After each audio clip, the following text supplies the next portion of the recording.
첫 번째 주요 장면은 1158화의 표지 고즈키 모리아의 등장입니다. 이 부분은 이미 이전 영상들을 통해 길게 설명드렸으니 자세한 내용은 해당 영상들을 참고해주시면 감사하겠습니다. 이번 1158화에서 40년 전 로저는 연심을 품고 있던 샤키를 찾아 해적섬에 도착합니다. 하지만 그곳에는 이미 그의 숙적인 록스디 지백이 샤키와 함께 있었습니다. 그는 당장이라도 록스와 싸워 샤키를 뺏고 싶었겠지만 그럴 수 없었습니다. 바로 샤키의 가게 안에서는 손님 간의 싸움은 절대 금지라는 규칙 때문이었죠. 결국 로저는 눈앞에 사랑하는 여인과 숙적을 두고도 아무것도 하지 못한 채 분노를 사기며 물러나야만 했습니다. 그리고 이 장면은 1096화 갓벨리에서 로저가 외쳤던 대사와 연결됩니다. 1년이다 내가 대체 어떤 기분으로 지냈는지. 당시에는 이 대사의 의미를 정확히 알 수 없었습니다. 다만 1158화의 장면이 공개되면서 이 1년간의 분노의 실체가 명확해졌습니다. 로저의 분노는 그녀가 만든 규칙 때문에 손가락 하나 까딱할 수 없었던 끓어오르는 분노가 1년 넘게 그의 마음속을 지배했던 것이죠. 즉 로저가 갓벨리로 향했던 가장 큰 동기 중 하나는 바로 샤키였던 거죠. 이번 1158화 속 40년 전 샤키는 자신에게 강한 호감을 보였던 록스의 태도가 변했음을 눈치챕니다. 바로 그 순간 옆에 있던 스튜시는 록스의 표정을 보고 속으로 생각하죠. 아이라도 태어난 듯한 아빠 미소잖아.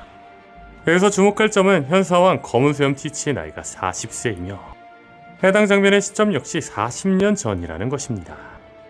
다시 말해 이 시점에 바로 티치가 태어났다는 겁니다. 이번 1158화에서 그려진 40년 전의 대화는 레일리와 샤키의 관계에 대한 명확한 팩트를 제시합니다. 로저는 이미 샤키가 레일리에게 호감을 표하며 러브레터까지 보냈다는 사실을 알고 실망합니다. 다만 레일리는 샤키에게 관심이 있음을 인정하면서도 나는 속박당하고 싶지 않다며 자유로운 삶을 원한다고 선을 긋습니다. 이 대화를 통해 40년 전 시점에서 레일리와 샤키는 연인 관계가 아니었다는 것이 명백해졌습니다. 그런데 이 팩트를 가지고 과거의 기록을 되짚어보면 무언가 이상한 점이 발견됩니다. 현재 세계 최강의 검사 미오쿠의 나이는 43세입니다. 그리고 오다쌤은 SBS에서 모험에 반대는 말은 어머니다라고 말한 적이 있습니다. 그리고 42년 전 샤키는 어떤 설명도 없이 해적을 그만뒀습니다. 글로리아사처럼 상사병의 성대를 찾으러 떠난 것도 아닌 말 그대로 해적을 그만두었죠. 그리고 샤키와 미오크는 부녀 떡밥이 있습니다. 즉 샤키는 43년 전 미오크를 낳아 엄마가 되며 모험가를 포기하며 모든 것을 내려놓았다는 것입니다. 하지만 앞서 확인했듯 샤키와 레이는 40년 전에도 아무런 관계가 아니었습니다. 결론적으로 샤키가 미오크의 어머니일 수는 있어도 레일리는 미오크의 아버지가 될 수 없다는 것이죠. 아마 샤키는 본인을 강제로 임신한 지니처럼 그녀의 의지와는 상관없이 천룡인이나 혹은 그에 준하는 거대한 권력자에게 비극적인 일을 겪은 게 아닐까 싶네요. 이번 1158화에서 갈링성은 오로성에게 두 가지 핵심 정보를 제공합니다. 첫 번째, 그는 과거 갓벨리 왕국의 세계정부 감행을 촉구했으나 긍정적인 대답을 듣지 못했다. 두 번째, 그는 갓벨리에서 터무니없는 것을 발견했다고 언급합니다. 세계 기족의 정점인 갈링이 터무니없다라고 표현할 정도라면 그것은 상상을 초월하는 무언가일 겁니다. 그렇다면 가장 유력하게 생각되는 가설은 갈링이 발견한 터무니없는 것이 바로 고대병기 우라노스였다는 것입니다. 실제로 원피스 세계관에서 세계정부의 비협조적인 나라들은 모두 고대병기를 가지고 있습니다. 또한 38년 전 루루시아 왕국과 마찬가지로 갓벨리는 지도상에서 흔적도 없이 사라졌습니다. 이 두 사건의 유사성은 갓벨리 역시 우라노스에 의해 소멸되었을 가능성을 강력하게 뒷받침하죠. 더 나아가 고대 왕국의 병기 우라노스가 뜬금없이 고대 왕국의 상대인 세계정부 수장 이무가 가지고 있다는 걸 생각해본다면 갓벨리에 있었던 건 우라노스일 확률이 더 커지겠죠.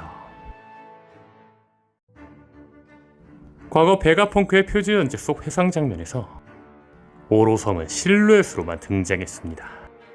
당시에는 오다스미 그들이 늙지 않는다는 사실을 숨기기 위함이었던 걸로 보입니다. 하지만 에그헤드 편에서 200년 전에도 똑같은 모습의 세턴 성이, 1157화에서는 40년 전에도 똑같은 모습의 마즈 성이 공개되었습니다. 즉, 오로성이 블로불사라는 사실은 더 이상 비밀이 아닙니다. 다시 말해 오다스미 굳이 오로성을 실루엣으로 처리한 데에는 다른 이유가 있었던 거라는 거죠.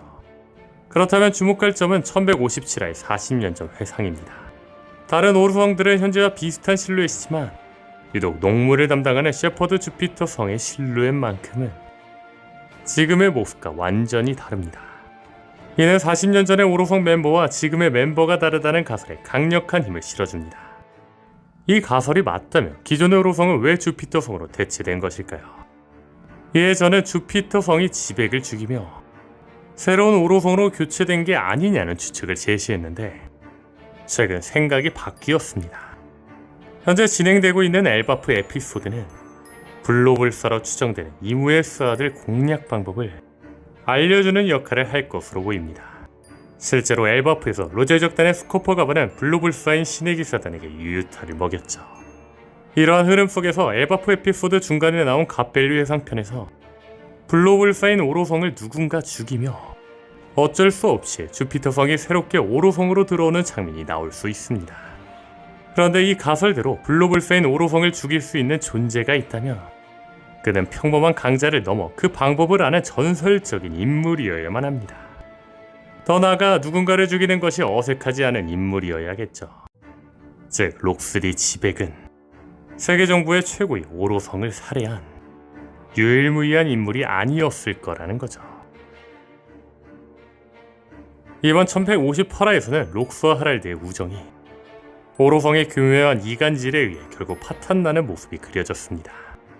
그리고 이들의 비극을 암시하는 매우 의미심장한 나레이션이 등장합니다. 이 기묘한 우정은 파국을 맞이해 당사자인 두 명이 얼굴을 맞대는 일은 없었다. 그 사건의 당일까지는. 이 나레이션은 두 사람의 우정이 파탄난 이후 오랫동안 만나지 못했지만 결국 어떤 사건이 벌어지는 날 운명적으로 재회하게 된다는 것을 명확히 합니다. 우정이 파탄난 시점이 40년 전이라는 걸 생각해본다면 그들이 재회한 그 사건이란 바로 38년 전의 갓벨리 사건일 확률이 매우 높습니다.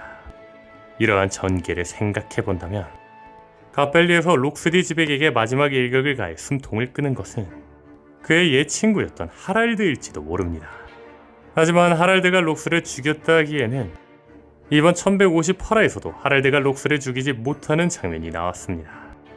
다만 로키의 회상에서 하랄드가 거인 요괴에게 공격당하는 장면이 나왔다는 걸 생각해본다면 하랄드 역시 도리부르기처럼 갓벨리에서 이무의 능력에 의해 강제로 악마화되어 자신의 의지와는 상관없이 옛 친구인 록스를 죽였던 거 아니었을까요? 이 가설대로라면 갓벨리 사건은 록스의 패배뿐만 아니라 세계 정부의 비열한 계략에 의해 친구를 죽여야만 했던 한 거인의 씻을 수 없는 비극까지 담고 있었던 셈입니다.